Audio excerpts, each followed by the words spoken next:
Dentro dessa ideia da única coisa, o livro apresenta alguns pontos bem interessantes que a gente precisa prestar atenção. Aqui ele vai aplicar esse princípio do foco único a outros elementos, como produto, pessoa, uma paixão ou habilidade. E nesse pacote eu acrescento também um traço forte ou ponto positivo que a pessoa tem e pode desenvolver. Aquilo que a gente tem de melhor que a gente pode usar para chegar nos nossos objetivos. Um produto ou um serviço. Uma empresa de sucesso ou de sucesso extraordinário, como diz o livro, geralmente tem um produto ou serviço campeão, um carro-chefe, aquilo que é mais importante. Isso não significa que ela não possa ter outros produtos. O ponto é, o sucesso deixa pistas e os autores recomendam que a gente observe essa questão e acaba ficando como dica. Olhar a realidade, observar as pessoas de sucesso e tentar entender o que levou essas pessoas a tal resultado extraordinário. Um exemplo é o KFC, que começou com uma única receita secreta de frango. Nós temos também a Intel com microprocessadores, o Google com pesquisa. Sem pesquisa não existiria propaganda, que é a sua principal fonte de renda. Nós temos também o filme Star Wars, que apesar de a maior receita vir de produtos licenciados, merchan, o filme é o foco.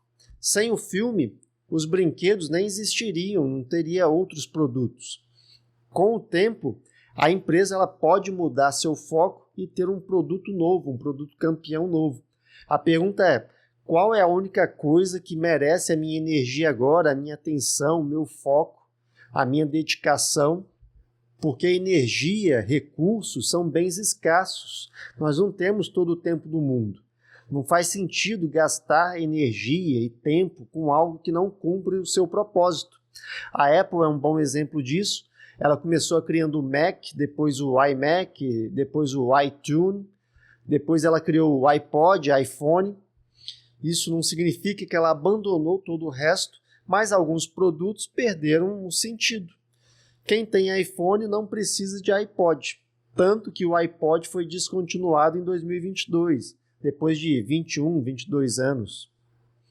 Saindo dessa ideia de um único produto, a gente pode aplicar o mesmo raciocínio às pessoas. Geralmente, é uma pessoa específica, num momento específico, que faz a diferença na nossa vida. O Walt Disney é um exemplo disso. Ele se formou em arte, trabalhou com animação, ficou desempregado, montou um estúdio próprio, mas por má gestão, contratos ruins e problemas com clientes, ele acabou falindo.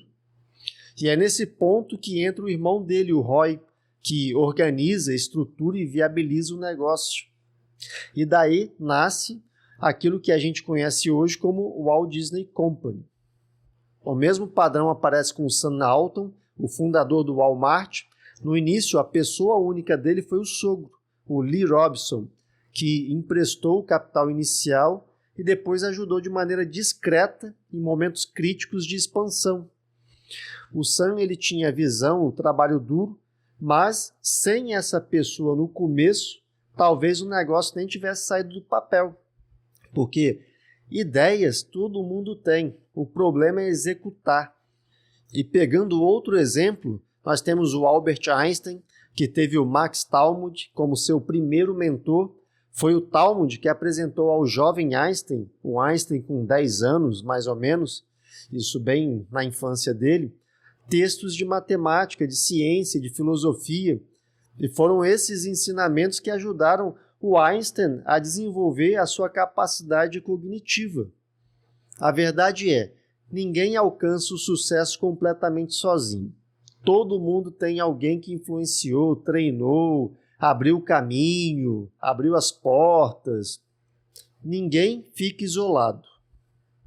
Essa ideia também aparece nas paixões, nas habilidades.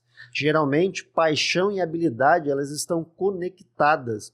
A pessoa gosta muito de fazer alguma coisa, aí ela vai e investe um tempo desproporcional nessa prática. Então nós temos um tempo virando prática, essa prática virando habilidade, a habilidade gera resultado, o resultado gera prazer e isso retroalimenta a paixão, criando um ciclo virtuoso. Agora, o livro destaca que paixão não é só gostar, paixão é dedicação intensa. Um exemplo que o livro apresenta é o corredor Gilbert Turraboni. Eu não sei se é assim que se pronuncia o nome dele, mas... Então, o Turraboni, ele já corria na escola, ele praticava esse exercício, esse esporte.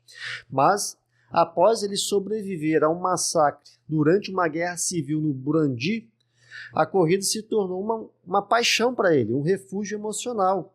Tem um filme que se chama Hotel Ruanda. Esse filme ele vai retratar essa guerra civil com mais propriedade. Vale a pena assistir esse filme. Então aquilo que era uma prática virou um propósito de vida para ele, virou uma paixão. Agora, expandindo um pouco essa questão da única coisa, todos nós temos qualidades e defeitos. O problema é quando a pessoa foca demais no traço fraco e deixa que esse traço fraco lidere todo o resto da vida dela. Esse traço acaba apagando o que ela tem de melhor. Então a gente tem que focar no nosso traço mais forte e fazer a seguinte pergunta: o que eu tenho de melhor que pode me ajudar a alcançar os meus objetivos? Qual é o meu melhor traço que vai me ajudar a superar as minhas dificuldades? Isso não significa ignorar defeitos, temperamento, mas usar o traço forte ou ponto positivo como alavanca para superar as dificuldades. Ao invés de focar no problema, no defeito, focar naquilo que a gente tem de melhor. E no próximo vídeo, a gente começa a desmontar aquilo que eles chamam de as mentiras do sucesso. Ideias que parecem senso comum, soam de maneira correta, mas que sabotam completamente o foco.